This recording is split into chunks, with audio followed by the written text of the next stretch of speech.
بسم اللہ الرحمن الرحیم۔ السلام علیکم، خوش آمدید۔ کافی عرصے بعد جو ہے اسٹوڈنٹس آپ کے سامنے محمد وسیم خان نیازی پاکستان اسٹڈیز کو ڈسکس کریں گے انشاءاللہ 10th کلاس۔ اور آپ کو جیسا کہ علم ہے کہ سلیبس جو ہے وہ اس میں تھوڑی سی تبدیلی آئی ہے 10th کلاس پاکستان اسٹڈیز کی بک میں، تو آج انشاءاللہ ہم اس کو شروعات اس کی کرتے ہیں۔ پہلا چیپٹر ہے ہسٹری آف پاکستان، تاریخ پاکستان، اس کو حصہ دوم بھی کہہ سکتے ہیں، پارٹ 2۔ اس سے پہلے آپ نے 9th میں پہلا حصہ پڑھا ہے، اور اب ہسٹری آف پاکستان پارٹ 2 پڑھیں گے۔ 1971 سے لے کر آج تک کی صورتحال جو ہے، اور آج سے ہم شروع کریں گے۔ لیکچر نمبر ہمارا فرسٹ ہے، اور یہ بھی میں آپ کو بتاتا چلوں کہ دونوں ہی میڈیم میں میں کوشش کروں گا پاکستان اسٹڈیز کو، انگلش اور اردو۔ اور آپ جیسا کہ اکثر جانتے ہیں کہ میں جب بھی لیکچر دیتا ہوں اس لیکچر شروع کرنے سے پہلے لازمی جو ہے وہ اللہ کے نبی صلی اللہ علیہ وسلم پر درود بھیجا جاتا ہے، اور آج کا دن بھی بڑا ہی بابرکت ہے۔ اور اس سے پہلے ہماری ڈسکشنز ہوتی رہی ہیں، باتیں بھی ہوتی رہی ہیں، جیسا کہ میں نے آپ کو پہلے بھی کہا تھا۔ پہلے درود ابراہیمی پڑھ لیتے ہیں۔ اللہم صلی علی محمد وعلی آل محمد کما صلیت علی ابراہیم وعلی آل ابراہیم انک حمید مجید۔ اللہم بارک علی محمد وعلی آل محمد کما بارکت علی ابراہیم وعلی آل ابراہیم انک حمید مجید۔ جی تو سٹارٹ کرتے ہیں۔ جیسا کہ ہم نے لاسٹ ٹائم پینڈیمک میں، ابھی بھی چل رہا ہے، کووڈ ہے، تو میں نے آپ سے تب بھی کہا تھا کہ ان مع العسر یسرا فان مع العسر یسرا، اور اللہ رب العزت نے مشکل کے ساتھ اور اس کے بعد آسانی کو رکھا ہے، جیسے حالات الحمدللہ بہتر ہو گئے۔ پہلے موضوع یا ٹاپک کی طرف چلتے ہیں، دونوں کو میں لے کر چلوں گا، کوشش کروں گا اس کو۔ اور جیسا کہ پہلی کتاب میں بھی تھا، اب ہم لیٹسٹ جو ہے کتاب پڑھ رہے ہیں، اسی کے پیش نظر کچھ چیزیں جو ہے نا میں آپ سے ڈسکس کروں گا۔ ذوالفقار علی بھٹو ایراز جو ہے وہ میں نے سامنے اس حوالے سے نا کچھ چیزیں لکھ دی ہیں۔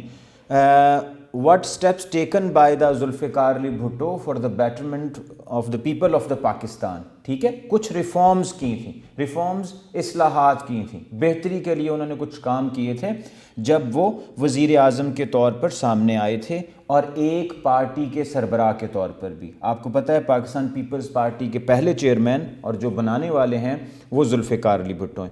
یہ شروعات ایسے ہوتی ہیں کہ 1971 to 1977 یہ ہے ایرا، یہ دور حکومت ہے ذوالفقار علی بھٹو کا۔ اور اب چلتے ہیں، اس میں ایک حصہ، ایک کردار آتا ہے جنرل یحییٰ خان کا، جنہوں نے 20 دسمبر 1971 کو 1971 کو handed over to Zulfiqar Ali Bhutto. جو اقتدار تھا، وہ جو حکومت تھی، وہ پاکستان پیپلز پارٹی کے چیئرمین ذوالفقار علی بھٹو کو دے دی گئی۔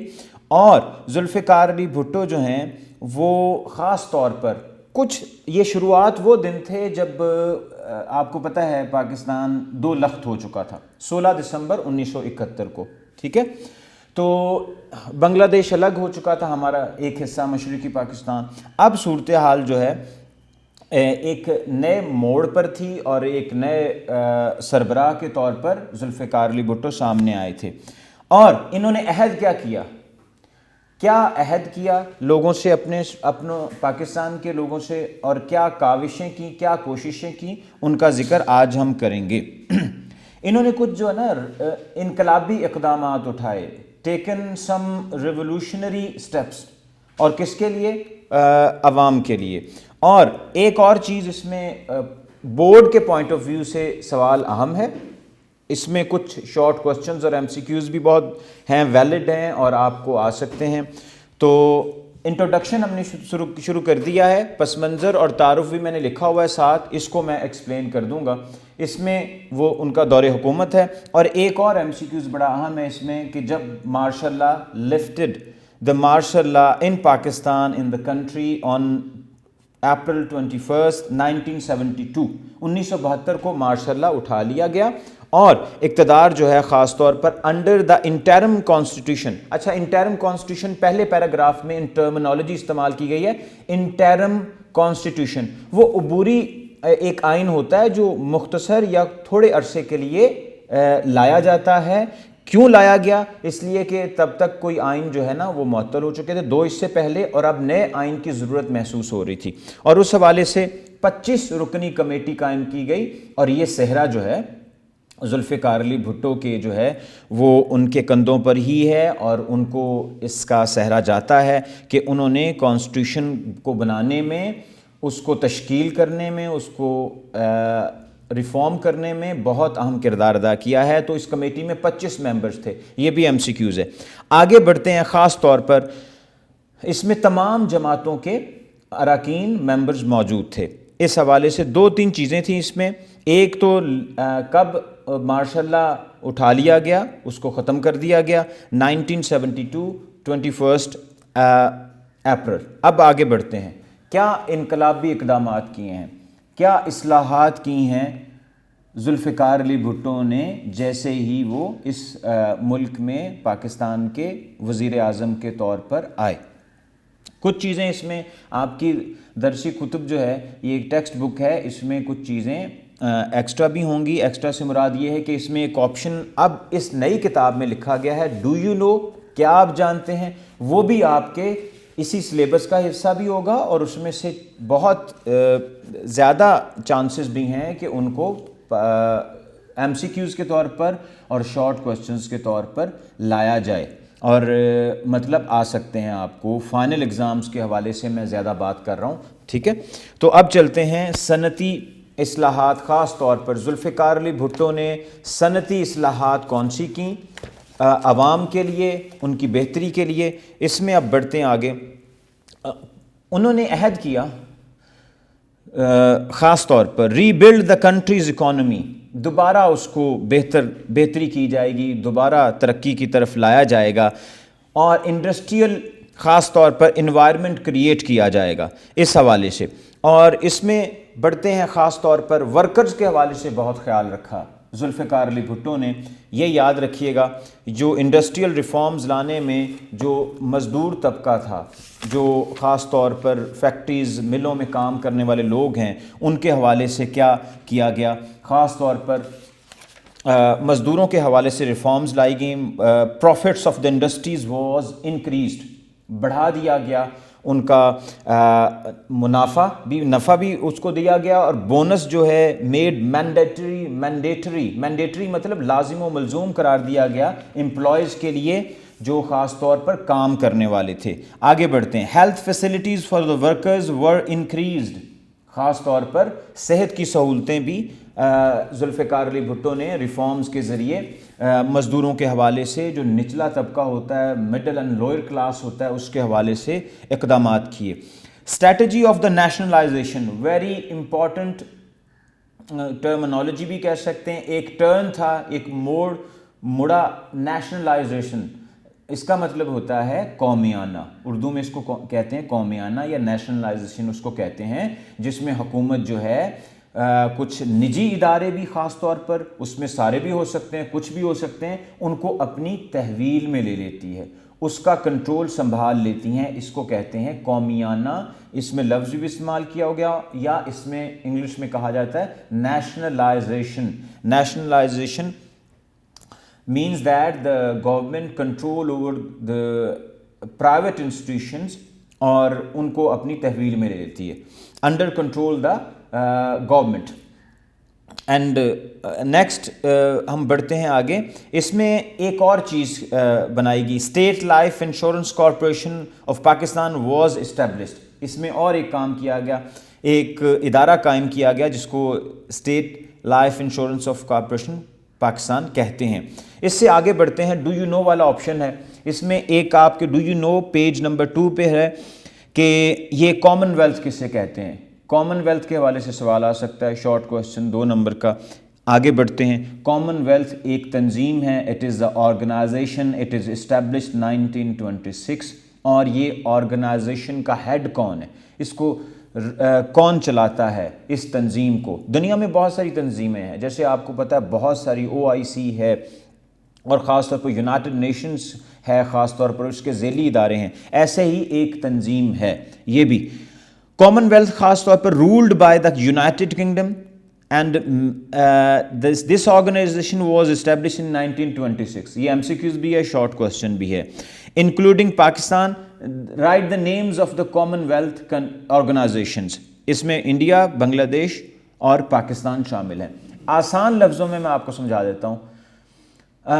دنیا کے وہ ممالک جس پر برطانیہ نے, یونائٹڈ کنگڈم نے حکومت کی, اور اس تنظیم کا سربراہ خاص طور پر ان کی خاص طور پر الزبتھ جو ان کی سربراہ ہیں, کوئین کے طور پر کوئین الزبتھ جو ہے, ان کو ابھی بھی ان کو اس کا سربراہ سمجھا جاتا ہے, اس آرگنائزیشن کا, جس کو کامن ویلتھ کہا جاتا ہے. یہ شارٹ کوسچنز اور MCQs آ سکتا ہے. آگے بڑھتے ہیں. ایگریکلچر ریفارمز, یہ یاد رکھیے گا. آگے کچھ ایسے اقدامات کیے. Agriculture reforms announced by the Zulfiqar Ali Bhutto 1972, 1972 میں 1 مارچ میں انہوں نے ایگریکلچر ریفارمز کا افتتاح کیا, یا سمجھ لیں اس کو اناؤنس کر دیا گیا, لاگو بھی کر دیا گیا. اس میں کیا تھا؟ For the betterment of the people of the Pakistan and particularly the farmers of the country. وہ کسان, ان لوگوں کے لیے, ان کسانوں کے لیے اقدامات کیے گئے, اور خاص طور پر کچھ مراد دی گئیں. People who are involved in agriculture sector, خاص طور پر انکریز ان ایگریکلچر پروڈکشن, پیداوار کا اضافہ خاص طور پر. اور ایک اور سوال ہے, کیا کیا ذوالفقار علی بھٹو نے؟ جو فیوڈل تھے, جو فیوڈل لارڈز تھے, جو جاگیردار تھے, جن کے پاس ہزاروں سینکڑوں ایکڑ زمین تھی, ان سے وہ لے لی گئی اور اس کی حد مقرر کر دی گئی. Ownership of the land limited کر دی گئی. خاص طور پر آنرشپ آف دا لینڈ کا سوال پہلے بھی آ چکا ہے, اب دوبارہ یہ آ سکتا ہے آپ کو کہ limit of the land of the ownership کتنی تھی. Ownership limit of the agriculture land was reduced, کم کر دی گئی. 150 acres, 150 acre of the canal irrigation, جو زمین نہروں کے ذریعے سیراب ہوتی ہے, اریگیٹ ہوتی ہے, وہ 150 ایکڑ اس کا حد رکھی گئی, لمٹ رکھی گئی. اور جو بارانی علاقے یا رین فیڈ لینڈ, یعنی کہ جہاں پر بارشوں سے سیراب ہوتی ہیں زمینیں, فصلیں کاشت ہوتی ہیں, اس کو 300 ایکڑ رکھا گیا. اور اس کے علاوہ جتنی بھی زمین تھی exceeded the land or exceeding the agriculture prescribed limit that will be the confiscated, اس کو ضبط کر لیا گیا, اس کو واپس لے لیا گیا. یہ قوانین بنائے گئے. اور خاص طور پر ٹیننٹس جو تھے, جو وہاں پر رہنے والے لوگ تھے, اس کو کرایہ دار بھی کہہ سکتے ہیں, اس کو مزارے کے طور پر بھی, یا جو وہاں پر لوگ بہت عرصے سے کام کر رہے ہیں, ان زمینوں پر جو ان کو نکال دیا جاتا تھا. یہاں لکھا ہے eviction of the tenants from the land was stopped. وہاں پر ان کو بے دخل کرنا, ایوکشن بے دخل کرنے کا جو ایک طریقہ انہوں نے شروع کر دیا تھا, زمینداروں نے, جاگیرداروں نے, اس کو ختم کیا گیا. The land acquired from the feudal lords and lands were distributed. Very important reform. کیا کیا گیا؟ جاگیرداروں سے اور جو زمیندار تھے, جن کے پاس بہت ساری زمینیں تھیں, ان سے زمین لے کر خاص طور پر کسانوں میں یا مزارین میں تقسیم کر دی گئیں. یا یہاں پر لکھا لینڈ لیس فارمرز, وہ لوگ جن کے پاس زمینیں نہیں تھیں, ان کو تقسیم کر دی گئیں. تو اس پیراگراف کو میں نے کمپلیٹ ایک تفصیلی طور پر بیان کیا. آگے بڑھتے ہیں. Educational reforms. ایجوکیشنل ریفارمز میں بھٹو صاحب نے, ظاہری سی بات ہے, جو ایجوکیشنل انسٹیٹیوشنز تھے پرائیویٹ جو تھے, اس کو بھی نیشنلائز کر لیا گیا تھا.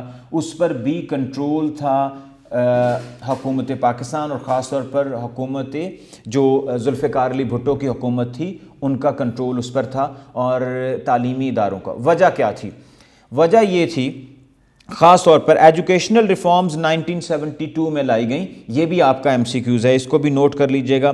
ڈیو ٹو دس سیلریز, خاص طور پر جو تنخواہیں تھیں, خاص طور پر یہ ایک کمپیریزن کیا گیا, موازنہ کیا گیا تنخواہوں کا بھی. جو پرائیویٹ سکول تھے, اگر ان کی تنخواہیں زیادہ تھیں, اور اس وقت زیادہ بھی تھیں, ان کو لایا گیا برابری کی سطح پر جو سرکاری سکول تھے یا انسٹیٹیوشنز تھے, یونیورسٹیز تھیں, کالجز تھے اور سکولز تھے. اس میں اور بھی اقدامات کیے گئے. خاص طور پر ایک نیا ادارہ قائم کیا گیا, اسٹوڈنٹ اسکالرشپ ور انکریزڈ, ایک اور بھی اچھا اقدام کیا گیا, وظائف میں اضافہ کیا گیا, اور another institution was established 1974. اس پیراگراف میں ایم سی کیوز بھی اسٹوڈنٹس آپ کو آ سکتا ہے. Allama Iqbal open university, formally people's open university, اس کا پہلا نام جو ہے وہ اس کا پہلا نام, سابقہ نام جو تھا وہ پیپلز اوپن یونیورسٹی تھی. ایک ادارہ قائم کیا گیا 1974 میں.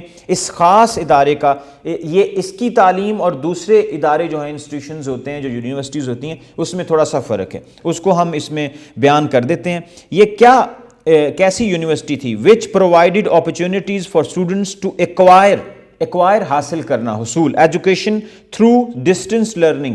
آپ گھر بیٹھے بھی جو ہے کورسپونڈنس کے ذریعے, ٹھیک ہے, آپ کورسپونڈنس کے تھرو جو ہے گھر بیٹھے بھی اپنی تعلیم کو جاری رکھ سکتے ہیں. خاص طور پر اس ادارے کا قیام اس مقصد کے لیے قائم کیا گیا. اور steps were taken to impart higher education, اور خاص طور پر schools and colleges were upgraded, بہتر اس کی صورتحال کی گئی, بہتر انداز میں اس کو اپ گریڈ کیا گیا, جو اس میں کمیاں تھیں اور اس کی کنسٹرکشن میں بہتری لائی گئی, اس کو اپ گریڈ کیا گیا. ٹریننگ انسٹیٹیوشنز قائم کیے گئے, training institutions for the teacher trainings were opened, ایسے انسٹیٹیوشنز کو بھی قائم کیا گیا جہاں پر جو اساتذہ تھے ان کی بھی ٹریننگ ہوتی تھی. آگے بڑھتے ہیں. ہیلتھ ریفارمز ذوالفقار علی بھٹو کے دور میں, یہاں پر دیکھا جائے کہ بیسک ہیلتھ یونٹس خاص طور پر سینٹرز ور اسٹیبلشڈ, ملک میں ذوالفقار علی بھٹو کی اس حکومت میں قائم کیے گئے, اور خاص طور پر جو غریب لوگ تھے, treatment of the poor people and budget for education and health was increase. تعلیم کے حوالے سے اور صحت کے حوالے سے جو بجٹ تھا, سالانہ بجٹ جو ہوتا ہے, اس میں اضافہ کیا گیا. New medical colleges were established, نئے ادارے بھی قائم کیے گئے. اور آگے بڑھتے ہیں, اور ریفارمز انہوں نے کی ہیں جن کو نیکسٹ پوائنٹس میں بھی میں ڈسکس کرنے جا رہا ہوں, اور وہ ہے اکنامک ریفارمز, جس کو معاشی اصلاحات بھی کہتے ہیں. معاشی اصلاحات میں کچھ ذوالفقار علی بھٹو نے انقلابی قسم کے اقدامات اٹھائے, اور خاص طور پر اسٹوڈنٹس یاد رکھیے گا کہ ان کے کچھ ایسے سلوگنز تھے, نعرے تھے جو آج تک بھی فیمس ہیں, پاپولر سلوگنز ہیں. اس پیراگراف میں خاص طور پر وہ شارٹ کوسچنز اور ایم سی کیوز کے طور پر بھی آ سکتے ہیں. What was the purpose of the economic reforms by the Zulfikar Ali Bhutto? Took many steps for the revival of the country's economy. دوبارہ اس کو اپنے پاؤں پر کھڑے کرنے کے لیے نیشنلائزیشن آف دا انڈسٹری بھی کیا, بینکس نیشنلائز کیے گئے, ان کو اپنی تحویل میں لیا گیا, اینڈ انسٹیٹیوشنز, ایجوکیشنل انسٹیٹیوشنز اور فیکٹریز, انڈسٹریز, اس کو لے لیا گیا. The reforms agenda was based on the manifesto of the Pakistan people's party. Manifesto کسی پارٹی کا, کسی بھی سیاسی جماعت کا منشور ہوتا ہے. اس میں اس پیراگراف میں نا آپ کو نا 2 شارٹ کوسچنز یا ایم سی کیوز آ سکتے ہیں. پیج نمبر 3 پر ہوں. The popular slogan of the party was at that time in the era of the Zulfiqar Ali Bhutto کے دور میں کون سا فیمس سلوگن تھا, نعرہ کیا تھا پیپلز پارٹی کا جو آج تک قائم ہے؟ یہ شارٹ کوسچن آ سکتا ہے. What was the famous slogan at the time of the government of the Zulfiqar Ali Bhutto? روٹی, کپڑا اور مکان. یہ بھی ایم سی کیوز اور شارٹ کوسچنس کے طور پر آ سکتا ہے. Food, clothing and shelter. The direction of the Zulfiqar Ali Bhutto economic strategy, ایک حکمت عملی تھی, وہ کیا تھی؟ Was socialism. سوشلزم خاص طور پر نعرہ جو ہے ذوالفقار علی بھٹو نے خاص طور پر اس حوالے سے بیان کیا. سوشلزم کے حوالے سے ان کے واضح الفاظ تھے کہ سوشلزم, اسلام ہمارا دین ہے. یہ بھی ایک فیمس سلوگن تھا, یا آپ ان کو کہہ سکتے ہیں Islam is our religion, socialism is our economy. His clear slogan, یہ بھی ایک شارٹ کوسچن کے طور پر آ سکتا ہے. Roads was lead across the country, خاص طور پر کنسٹرکشن کی گئی پورے ملک میں. Public transport sector was promoted to compete with private sector. دونوں کے حوالے سے انہوں نے کوشش کی گئی جو حکومتی ادارے ہیں نا، جیسا کہ پرائیویٹ سیکٹر میں کام ہوتا ہے بہت تیزی کے ساتھ، بہت اچھے طریقے کے ساتھ، اس میں بھی انہوں نے کوشش کی. سوشل ریفارمز، سماجی یا معاشرتی اصلاحات بھی اس کو کہا جاتا ہے. اس میں کیا ہے؟ Raise the living standard of the people. Sincere and effective steps were taken to reduce the difference between the rich and the poor. Basically Zulfiqar Ali Bhutto کا موٹو پرپز یہی تھا کہ difference between the rich and the poor اس کو ختم کیا جائے، اور انکریج کیا گیا لوگوں کو، people through his speeches to end the state of the unrest in the country. He introduced 5 marla. اب سن لیں ان کے کچھ اقدامات تھے سماجی معاشرتی، لوگوں کے لیے کچھ انہوں نے اسکیمز شروع کیں لوگوں کی بھلائی کے لیے. وہ لوگ مڈل اینڈ لوئر کلاس کے لوگ جو ہیں، غریب طبقے کے لیے کام کیا گیا. ہی introduced 5 marla housing scheme for the home less people, جن لوگوں کے پاس گھر نہیں ہیں ان کے لیے. Sent millions of the people unemployed youth to Middle East. مشرق وسطیٰ میں، خلیجی ریاستوں میں بہت سارے لاکھوں لوگوں کو بھیجا گیا، لیبر کو بھیجا گیا کام کے لیے.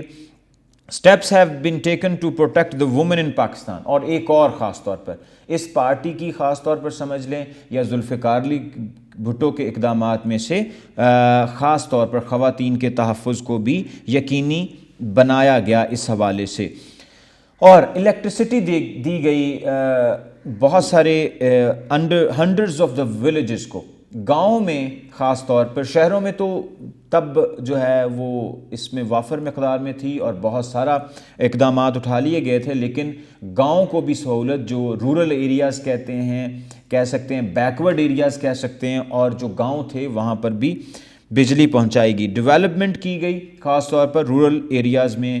اور آگے ایک ڈو یو نو والا ایک سوال آ گیا ہے پیج نمبر 3 پر ہی. Zulfiqar Ali Bhutto was the first and the only civilian chief martial law administrator in the history of Pakistan. Particularly Zulfiqar Ali Bhutto Pakistan کے پہلے سویلین چیف مارشل لا کون تھے؟ Who was the first civilian chief martial law administrator? یہ بھی آپ کا شارٹ کوسچن آ سکتا ہے. آگے لاسٹ میں خاص طور پر 2 ہم ریفارمز ڈسکس کرنے جا رہے ہیں ہمارے اس لیکچر کا اور اس ٹاپک میں ذوالفقار علی بھٹو کا. ایک تو ہے کانسٹیٹیوشنل ریفارمز. کانسٹیٹیوشنل ریفارمز آئینی اصلاحات کو کہتے ہیں، اور خاص طور پر یہ ایسا کانسٹیٹیوشن ہے، آئینی اصلاحات ہے جو 1973 کا کانسٹیٹیوشن تھا. یونیفائڈ متفقہ طور پر کانسٹیٹیوشن بنایا گیا تھا.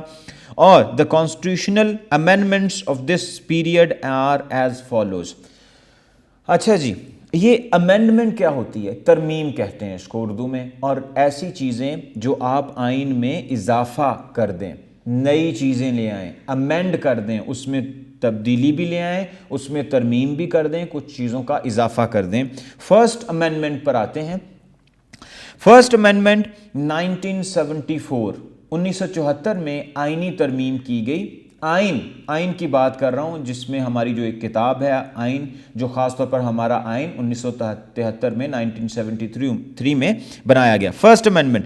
ان the first amendment in addition to demarcating, یہاں ایک لفظ استعمال کیا گیا ہے، یہ ڈیمارکیٹنگ کہتے ہیں نشاندہی بھی کرنا چیزوں کی. خاص طور پر ڈیمارکیٹنگ نشاندہی کی گئی، تعین کیا گیا چیزوں کا. کس چیزوں کا تعین کیا گیا؟ باؤنڈریز آف دا 4 پروونسز، 4 صوبوں کی، ان کو باقاعدہ طور پر ان کی نشاندہی کی گئی، ان کا تعین کیا گیا. And the FATA means federal administered tribal areas of Pakistan, اس کو بھی باقاعدہ طور پر ڈکلیئر کیا گیا the part of the Pakistan. FATA federal administered tribal area, یہ MCQs کے طور پر بھی آپ کو آ سکتا ہے. سیکنڈ، یہ صحرا ذوالفقار علی بھٹو کی حکومت کے سر پر جاتا ہے، ان کو کریڈٹ جاتا ہے. Credit goes to Zulfiqar Ali Bhutto. جو اگلی والی میں امینڈمنٹ پڑھنے لگا ہوں، ویری ویری امپورٹنٹ، اور اسٹوڈنٹس یہ آپ کا شارٹ کوسچن بورڈ میں بھی ہو سکتا ہے. Second amendment 1974، very very important amendment. The second amendment states that a false claimant دعویٰ کرنے والا آف دا پروفیٹہڈ، ایسا شخص جو جھوٹا دعویٰ کرے خاص طور پر. یہ بہت اہم ایک امینڈمنٹ تھی ذوالفقار علی بھٹو کی دور حکومت میں. دوسری آئینی ترمیم میں کہا گیا نبوت کا جھوٹا دعوے دار، the false claimant, the states that a false claimant of the prophethood or one who اور ایسا شخص does not consider the Hazrat Muhammad Khatam al-Nabiyyin sallallahu alayhi wa sallam as the last prophet is not a Muslim. Who does not consider the Hazrat Muhammad sallallahu alayhi wa sallam as a last prophet، جو اللہ کے نبی صلی اللہ علیہ وآلہ وسلم خاتم المرسلین خاتم النبیین کو اپنا آخری نبی نہیں مانتا، وہ آئین کی اس ترمیم کے روح سے، اس ترمیم کے تحت جو لائی گئی 1974 میں، وہ مسلمان کہلانے کے لائق نہیں ہے، وہ مسلمان نہیں ہوگا. یہ اب آئین کا حصہ ہے جو اللہ کے نبی صلی اللہ علیہ وسلم کو آخری نبی یا رسول نہیں مانتا. تھرڈ امینڈمنٹ تھی. تھرڈ امینڈمنٹ میں integrity of the Pakistan was declared an enemy of the country. کیا تھا اس میں؟ اگر anyone who harmed the integrity, سالمیت کو، پاکستان کی سالمیت کو اگر کوئی نقصان پہنچاتا ہے، کوئی بھی شخص پاکستان کا شہری بھی ہو، اگر وہ پاکستان کی سالمیت کو نقصان پہنچاتا ہے، اس حوالے سے کہا گیا اور اس کو ملک دشمن قرار دیا جائے گا، اور قرار دیا جائے گا اس کو جو پاکستان کی انٹیگریٹی کے خلاف چلے گا. ففتھ امینڈمنٹ خاص طور پر، فورتھ پر آتے ہیں، 1975 میں ہوئی. اس میں کیا کیا گیا؟ 6 سیٹیں جو ہیں، 6 seats in the National Assembly for minorities amend کر کے ایڈ کر دی گئیں. اس میں اضافہ کر دیا گیا مائنورٹیز کا. اقلیتوں کی قومی اسمبلی میں 6 نشستوں کا اضافہ کر دیا گیا. ففتھ امینڈمنٹ میں آتے ہیں، 5ویں ترمیم میں کیا کیا گیا؟ The fifth amendment states that a member of the National Assembly or a candidate in a general elections cannot be governor of the province at the same time. جی جناب، یہ اس کو سمجھانے کے لیے میں آپ کو بتا دوں، نیشنل اسمبلی کا ممبر ہو، اس میں یہ انہوں نے امینڈ کر دیا گیا، اور کینڈیڈیٹ ہو، وہ ایک ہی وقت میں ایم این اے بھی ہوگا تو وہ گورنر نہیں ہو سکتا اس صوبے کا. ٹھیک ہے، گورنر نہیں ہو سکتا ایک ہی وقت میں، ایک اس کو نشستیں الگ ہونا پڑے گا. Sixth amendment fixes the tenure of the job of the retirement age of the Chief Justice of the Supreme Court and the Chief Justice of the High Court. اس میں فکس کر دیا گیا خاص طور پر. 5ویں ترمیم میں تو ہم نے پڑھ لیا ہے، اب 6ٹھی ترمیم یہ تھی کہ سپریم کورٹ اور ہائی کورٹس کے چیف جسٹس کی مدت ملازمت، ٹینیور کہتے ہیں مدت کو، ملازمت کی مدت کو، ریٹائرمنٹ کی عمر کے تعین کیا گیا، اس کو فکس کیا گیا. Next 7th amendment, last amendment ہے کانسٹیٹیوشنل امینڈمنٹ میں ذوالفقار علی بھٹو کی. 7th امینڈمنٹ میں کیا کیا گیا؟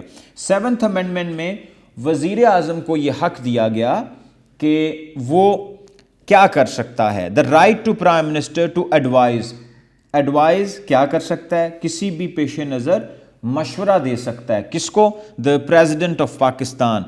President of Pakistan for a referendum اور any matter given the situation in the country. اگر ملک میں کچھ حالات ہوتے ہیں، ایسے حالات درپیش آ جاتے ہیں، تو اس میں وزیر اعظم صدر پاکستان کو مشورہ بھی دے سکتے ہیں اور ان کو ریفرینڈم کا بھی کہہ سکتے ہیں، ایڈوائز دے سکتے ہیں، مشورہ دے سکتے ہیں. آگے لاسٹ والا ہمارا اس میں پیراگراف ہے اس آج کے لیکچر میں، اس ٹاپک میں، ذوالفقار علی بھٹو کے اس ایڈمنسٹریٹو ریفارمز. اب ہم اس ٹاپک کے بالکل اختتام پر ہیں، بالکل اینڈ پر ہیں، لاسٹ پیراگراف ہے ہمارا.